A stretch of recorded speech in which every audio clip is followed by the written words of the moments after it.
Well, good afternoon, magandang umaga, and welcome to today's episode of My PI Dream. Today is Saturday. It is 6 days after the volcano eruption, and I am down here in front of Gabi's. You know, Roy and Michelle's a little sorry store down here. We are here because we were notified today that we have many evacuees from the volcano here. There is many that are collected at the church, and the community has absorbed many of the evacuees, brought them into their houses, and helped them while they're doing the transition.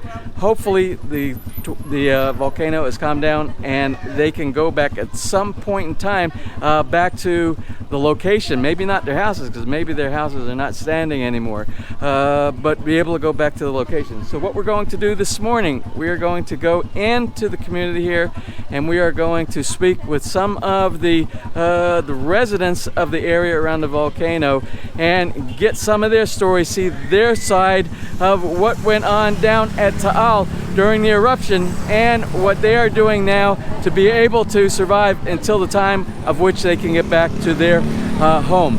So let's go ahead and get today started. So without further delay, let's get today's video underway.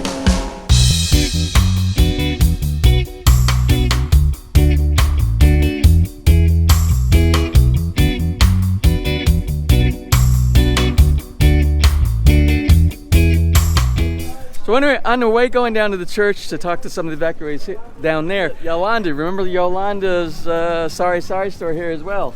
And she has a family member here that has been living over in Taal. I always see her here inside Barangay when she's visiting her family here. But maybe we could get a story from her on the way going down to the volcano. Nung sumabog ba ang bulkan, yung unang-unang araw, paano ang ginawa ninyo? Kami ho'y pinaalis na doon. Pinaalis na. Oho. Pinalikas na ho kami lahat. Oho, dahil abot ho doon ang amoy ng aso pare. Amoy na amoy ho doon. Ay, tapos kabuwanan mo pa. Ay, lindol ng lindol. Lindol ho ng lindol. Ngayon pwedeng tirahan ng bahay, hindi pa? Hindi pa ho. Lockdown ho. Barangay. 13 barangay. 13 barangays are locked down. 13, okay. Isa Balete yun. Ang dalawang barangay ho, wala na. Natabunan na ho na. Two barangays are already covered with her home is uninhabitable. Hindi na matirhan ang bahay. Hindi na ho. Nakuha na ho ng abo. Yun mismong malapit doon sa Taal. Yung sako po yun ng Balete. Yung bahay ninyo? Hindi naman ho, yung abo na sa bubong, napakarami lang hong abo. Their house has been covered with lots of ash, but their place is locked down. And that is kind of the condition what we're hearing from everybody that's in that area. They have police checkpoints there that won't even allow people to go inside and go back to any of the houses that are in there, mainly because of the health factor. A lot that has to do with they don't want to bring people to go back inside and have any problem with security in that area as well. So we will continue. We'll go talk with some other families down by the church. I wish you everything is okay and you're able to go back home soon. Everything is fine. Thank you. Right, thank you. Now, as we're walking down the road here today, I have Rodell. Rodell is your councilman, right? Councilman on the council. Rodell shared some information with me earlier, and I'm just going to let you know some of the facts, some of the numbers of the amount of evacuees that have come into this community. So, Rodell, how many families have been evacuated to the Barangay of Anilao here? 101. 101 families, but that's families. Yeah. That's just family. 501 person. 501 people are absorbed in this community right here from the 101 families. Now, I know you said some of the people are down here at the church, and many of the families are being absorbed by other family members here in their houses here in the community. Yes. So maybe we'll get an opportunity to visit some of those folks as well. Now, how many people are in the church right now? More than 30. More than 30 are they in those like the little the like the little rooms that are in the back? Is that where they're being absorbed, or they're in the main church? Pwede kayo makunan? Ano lang para tayo makaano ng meron. Ade na mga bata. Yung iba ho nasa labas ko.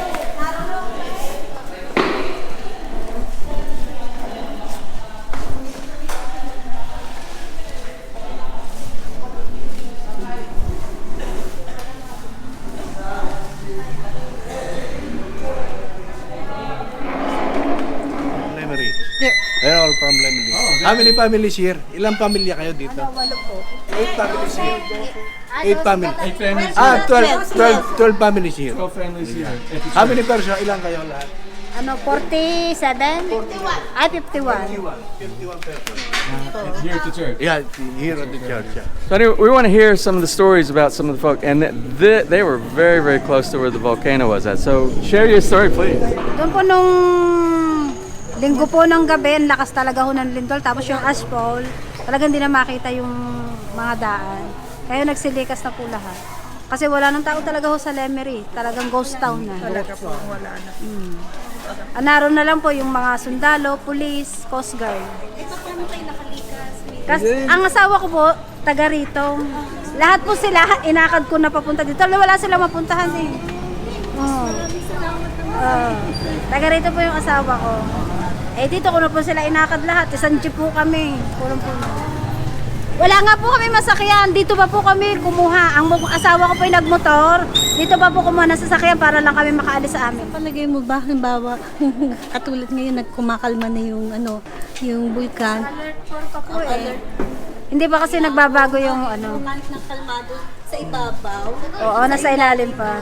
Hindi pa na ano alert pa po. At saka sarado na din ang Talagang wala. lock na yung Wala po. Wala kayong mabibilan doon, wala kahit po mga nakakulong, kahit mga lahat na, wala. Talagang ghost town, wala.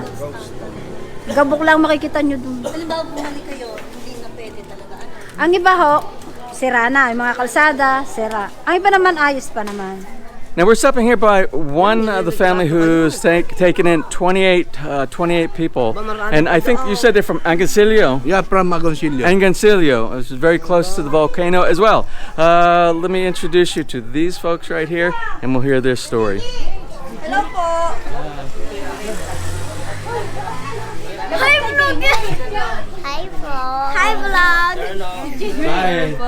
Tapos nung bandang alas 2 po, may umasbuk na hong kuwan, ang usok ng bulkan, tapos nagbuburugo siya.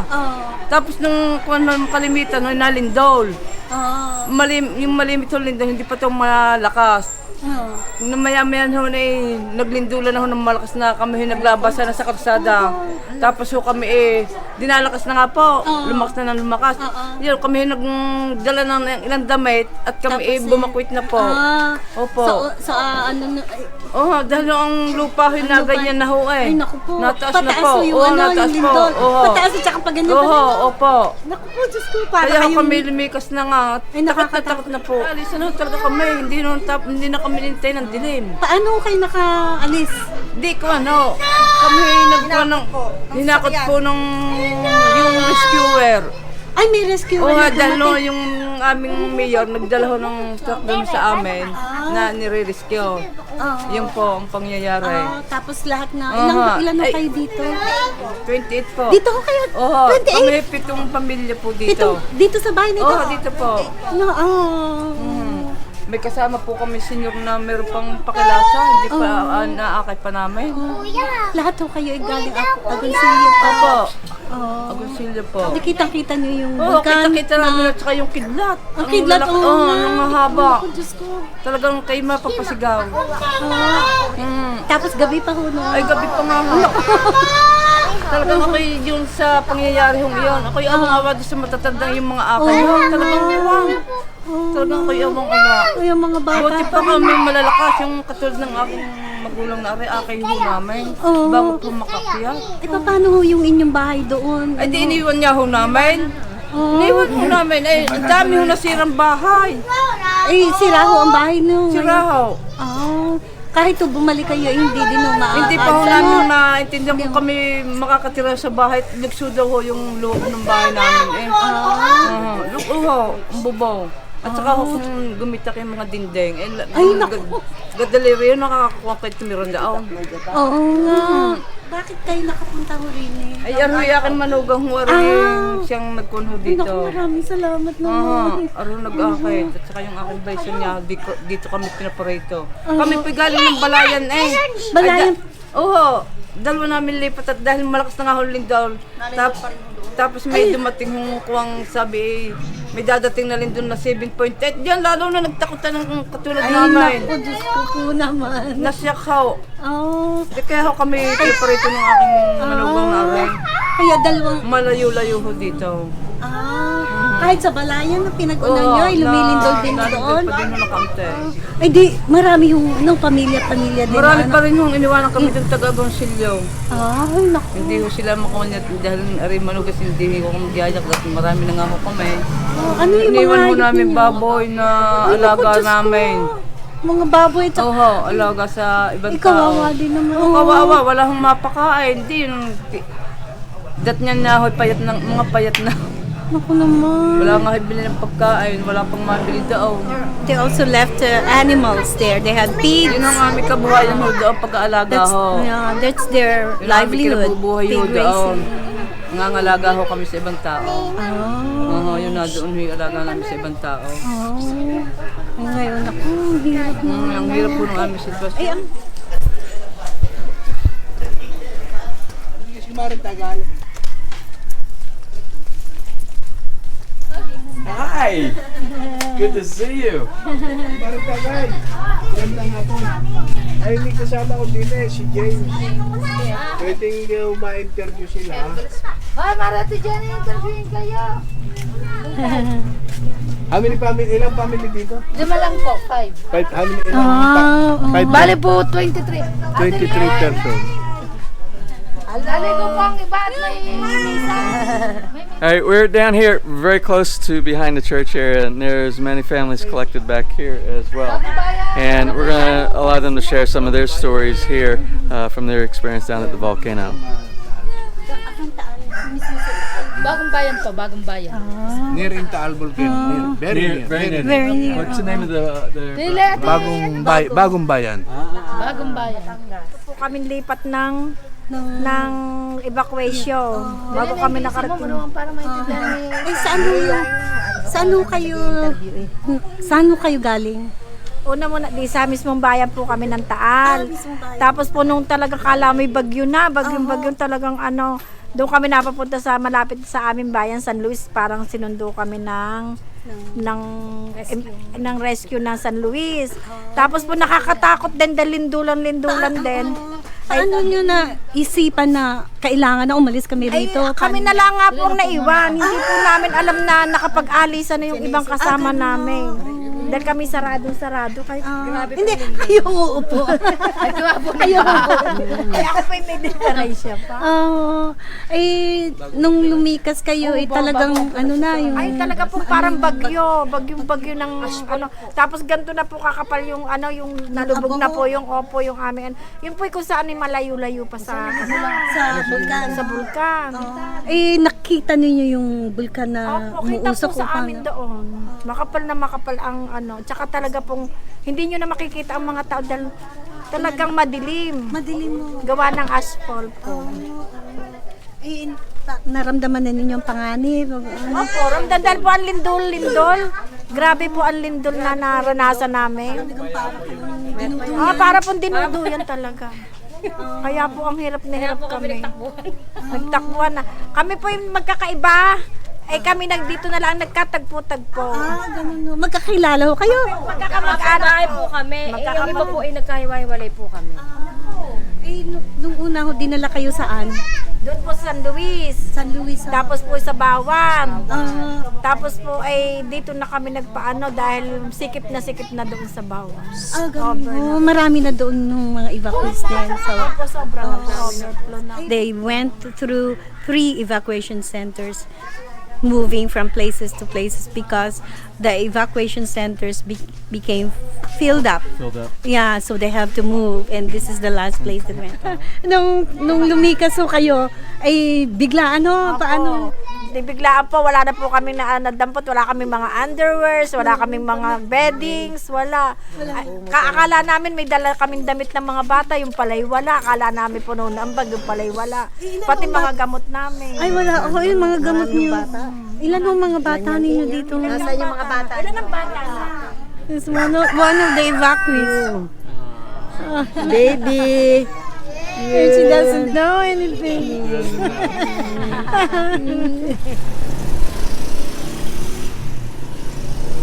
I'm standing outside here, outside of Barangay Hall. Barangay Hall is the center of each one of the barangays. This is where the Barangay Capitan resides to kind of keep like law and order.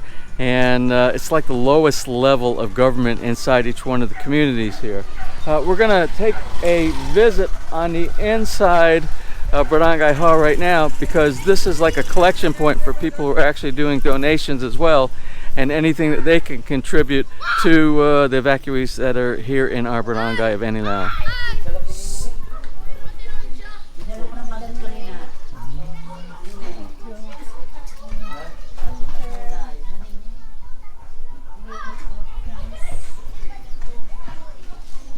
So we stopped inside here, and to kind of get an understanding of how this all works here inside the barangay, we're going to let some of the folks here explain. They actually work here, part of the admin office here as well, how all this works. So can you explain a little bit about what's going on here? As of now po, there are many evacuees here in Anilao. There are here in different houses. And the other evacuees are in Anilao, Ilaya Chapel, stay. Dadalhin po halimbawa dito sa Barangay Hall, yung mga donations, then i-distribute. So is there any kind of like way that you track the people when they come into our barangay? Do you collect the names of all the family members? Do we do that here? Yes, we collect their names. You do that here? Yes. This level right here? Yes, sir. Paano malalaman na kung ano mga kailangan? May pumupunta ho dito para sabihin ko ano yung mga kailangan nila. Sa ngayon po, sadya po napunta po sila dito, then yung needs nila, kinukuha po nila yung mga bali po yung nakapak-pak na sila. Yung mga ganun po, yung mga nagdo-donate, minsan po yung nakapak, minsan po naman kami po ang nagpapak ng mga donations. Opo, ganun. Sa ngayon ho, ano yung mga kailangan ninyo? Mga kailangan. I think rice. Oo. The daily needs is the rice, yung mga canned goods, yeah. The diaper for babies, milk for babies, medicines also. For beddings also, beddings, blanket, pillows.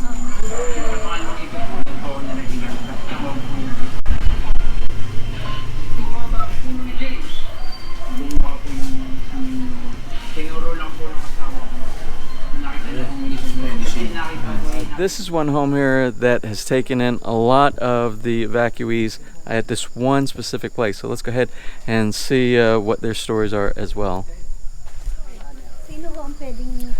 So five families here from the evacuation. Sa Talisay, Batangas. Barangay Banga, Talisay, Batangas. Mismo hong bunganga kami ng katapat talaga ho kami. Ngayon ho, hindi pa rin ho kami lumikas noong linggo ng gabing iyon. Talagang naroon ho yung malakas na lindol, pag-ulan nung yung bato na maliliit siya, ganon. Gabing likasan, hindi ho nakalikas ng gabi dahil wala na ho masakyan sobrang haba na ng traffic. Kaya di kami ho naghanda na lang kung anong mangyayari kung kasakali mang talagang puro lindol ho hanggang magdamag ho, hindi kami nakatulog ng ayos. Dahil lang namin sa kung sakali, pabundok ng takbo namin. Kaya nung kinabukasang sabi nung umaga, hindi pa namin alam na tuloy. Naglinis pa kami ng mga bubong. Nung kung sabi ng balita nga na sasabog po raw magkakaroon ng tsunami, ay di kami huy dali-dali naglikom. Ay di sabi ko sa aking bilas, kako ano na, diyan na lang isakay pati mga gamit. Ang sabi ng biyanan ko, mga tao mo na isasakay, paiwan mo na ang mga gamit. Ngayon nung makarating sila dito, nung babalkan kami ng aking panganay, ay hindi ay umandar. Ay diyang ay ngayon ho ay ang masama pa ho di nakalagay nga doon alas 3. Magkaka-tsunami nga daw ho. Ay di ngayon nung pagdampot nga ho sa bag lumindol ho talagang sobrang lakas. Yung nga hong prutas na nilalagay ko sa bag sa aking anak nagkakandalaglag. Sabi nga ng aking anak tataya natataranta. Ba't ito? Ba't di ako matataranta? Ay narito ka, buti kung ako lang narito ay kung may mangyayari sa iyo, alalahanin nga. At di kami dali-dali yung butit pagdating namin sa bayan Talisay, may rescuer hanggang Tanawan. Ay di Tanawan tuloy pa, nag-commute na lang kami mag-ama. Oo. Buti naman na ito, tinulak ninyo. Umandar naman. Ariyo, nagkatrangkaso ng pagkakatulak. Pagkarating dito. This transportation stalled. It didn't work. It wouldn't budge. Stalled. Yeah. So she had to push. She had to push this tricycle. Never will get restarted again? Yeah, to start, and she had that fever for pushing it so hard. Yeah. Ilan kayo dito? Kasama po ang mga bata. There are 21 people here, 21. including children. Ay, paano daw kayo nakakahingi ng tulong? Pumupunta kayo sa Ano po, barangay? nakalista po kami. May nagpunta po dito na Buti mabait tong mga nanungkulan dito. Papasalamat ho kami dahil sumadya pa ho talaga sila dito. Hindi naman ho namin sila masyadong tanda yung mga pangalan, pero nagpapasalamat Salamat ho ho kami sa Sila mga ho'y konsehal dito panayong sa Lipa. konsehal tsaka yung kapitan ho dito ng barangay kami nagpapasalamat Barangay ho. Anilaw, Lipa City. Talagang sila ho'y Nagpapasalamat binalaw po kami kami. rito. They're thanking the barangay Anilaw because they were so accommodating and very helpful. Some of them got sick because they were sleeping on the floor and it's cold. And I think the baby is still sick. May lagnat pa. Everybody is sleeping on the floor inside Yeah. the one big room inside Yeah. Now it's okay. They have a little beddings. there? A little bit. Yeah. Well, we were just talking about food. How do they get food here? Where's this coming in from? Galing from Antipolo. Yeah. So these are private donations coming in right now from families in Antipolo, which is just outside of our barangay.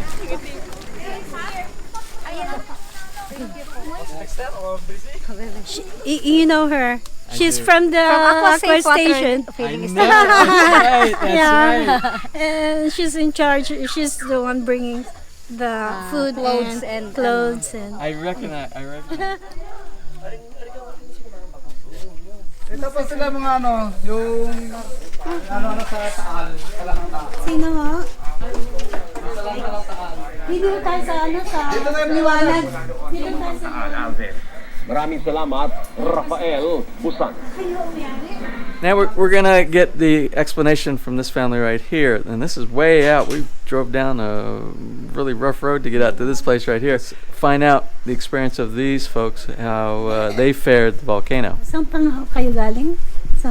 From Taal. From Taal. Sa Taal pa ho kayo. Tapos paano ninyo na desisyonan na umalis sa Taal? Yung pong malakas na po yung at saka umuulan na ng buhangin. Nagano na po kami pumunta na po kami ng Malbar sa kapatid ko po. Tapos po, nakailang araw po kami doon. Kailangan na rin pong lumikas ng Malbar. Di yung kapatid, yun nga po, kaya po kami napapunta dito. Pinalikas na rin po kami sa Malbar. Nakausap na po namin, tapos na rin po kami dito. Ilan ang pamilya kayo dito? Dati po kami dito ay 22 katao. Oo. Tapos po, syempre nahihiya po at nararamihan. Yung pong mga tiyahin ko umalis. Yung ito. Saan ho nagpunta? Naghanap po sila doon sa Balayan. Sa Balayan sila. Ay, ito ho ang mga Ito kasama, po mga anak mo. kapatid ko, tatay ko, pamangkin. Po, nakakaiyak po mga Yung talaga pangyayari. ho. Sobra. Yung lindol Yung ho. hindi nyo tsaka- iniisip na mangyayari sa tunay na buhay. Kala ko po sa pelikula ko lang makikita yun. Eh, nangyari po sa amin. Paano nga kayo nakapunta dito? Anong sasakyan ninyo? Ano po, patrol po. Patrol? Patrol po. Anong... Patrol po namin. Patrol ng ninyo? Taal. Ng Taal? Opo. Tapos barangay si- po. Nang- Nagpaano po kami dito. Inano po kami. inahatid kayo? Bali po kami na po yung last na nagpatid kasi mas kami pong pinakamalayong inihatid. Dahil po ang iba namin mga ano po sa Taal, Batangas po at Bawan. Tapos kami pong pinakamalayo. Ano ho yung gabi? Parang alas 12 po yun ng madaling araw po. Naglulunis po yun eh. Diyos ko, madaling araw pa Opo, naman. wala naman po kami natulog po eh. Hindi naman po kayo makakaramdam ng tulog, gutom. Hindi po kayo makakaramdam. Puro katal na lang katawan. Tapos marami pang mga bata. Ay, sobra po. Yan nga po mga bata ang nakakaawa. Kumusta ho ang lagay ninyo dito, mahusay? Dito naman po yung pong barangay, nagbigay po ng kaunting pong tulong. Tsaka si Sartanet po, binigyan din po kami. Hindi naman po. Mula sa Taal, diretso na kayo dito. Hindi na Mula sa kayo Malbar, tas diretso dito. Malbar muna. So first they were in Malbar, but Malbar was also about to be evacuated, so they moved here. Tapos mula sa Malbar, Dito na po patrol kami. pa rin noong Opo, sinakyan ninyo. Patrol pa rin po. Hindi po yung pong pinsang po naman doon ang naghatid po dito. Dahil po ang patrol lagi na pong gamit doon. Gamit na doon sa... Hi. Well, anyway, here we are back at the house here at Villa Feliz. And it was really an enlightening experience today going into the barangay. It just happened to be by chance that we found out what was going inside the barangay today because our councilman, Rodell, who's a friend of ours as well, it was a mistake that he even showed up at our front door today because one of our family members who evacuated here, they had put in a request from several days ago for transportation, and Rodell also does servicing with his tricycle, and they had sent him a message several days ago, and he just read the message today, and he thought it was for today. It said, "Come pick me up at 11 o'clock." And he showed up here at he showed up here at 11 o'clock, and I said, "They're not here right now. They're out of town." And he looked at the date and he said, "Oh, that was for Tuesday, not Saturday." But I think there was a reason for him to come here because we got to see the exposure of what's going on inside the community. And as you know, we like to be part of this community. And if the community has a need, we always like to participate. And if we have the ability to donate, and for people who are in need, or if they are collecting for some type of a function, we try to participate in that and be an integrated part of this community. So I thought, what better way than to go and find out what's going inside the community and share that with you. And then I changed my philosophy just a little bit because we have never in the past, we've never taken donations. All of the charity that we've done with our community has come out of our pocket. We've been fortunate and we've been lucky to do that, as you've seen with things like the Santa giveaway that we do every single year. And there are other things that happen in the background all through the year as well that we try to help our community out. People are always asking, how can we help? Is there some way that we could send donations in? And I try to stay out of that arena because there's just too many people who do that, and here in the Philippines as well. And there's some shady things that go on inside there, and we never want to be connected with that. Shady, that's a good word, isn't it? I would say shady. Yeah. Well, we're gonna call it shady. Well, anyway, I think it's time for this one instance that we change that philosophy a little bit around. So what I'm going to do, as soon as I get done with editing today's video, I'm going to set up a GoFundMe site for contributions. So the good thing about this channel right here, we're a very conservative site, and most if not all of the people who visit this site are very conservative people and very giving and sharing people. So what we would like you to do, if you feel that you can spare a little bit inside your pocket, please contribute to the GoFundMe website, which we will turn over directly to the Barangay Hall, where they can buy things like they said earlier, rice and canned goods and bedding material and the things that these people need while they are inside this displaced mode. Baby diapers. Yeah, all these different things that will help them along as well. So we're going to set a small limit, but even the least a very small amount will help anybody. You have to realize, you've seen in our earlier videos, or when I was living in the apartment, I could eat a full meal for about 50 pesos or less, 50 pesos or less for one full meal. Even a little helping. Yeah, so that's equivalent to like $1 for one person for one meal. So if you can help, please do. I will leave the link inside our description block today. And if you feel that you have it inside your heart to help these people out, which we're all humans around the world. There's no things like Democrats or Republicans or Westerners or Easterners. We're all human beings.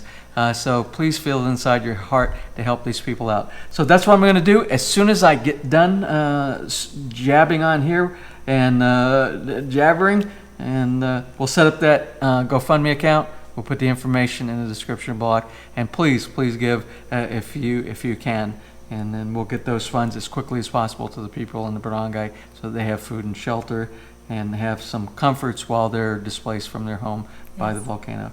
Well, anyway, thank you. I hope you enjoyed today's video. It's all about, as you've seen over the last few episodes, it's really all about helping and feeling charity from the heart. Well, anyway, thank you for watching today's video. If you enjoyed it, please give us a thumbs up. Please share, and if you have not subscribed, just click on that little My PI Dream heart in the bottom right-hand side of your screen. You'll be subscribed, and you'll be notified the next time we upload a new video. And hopefully we have some good news to share with everybody in that next video. So anyway, until the next time, you have a wonderful and blessed day.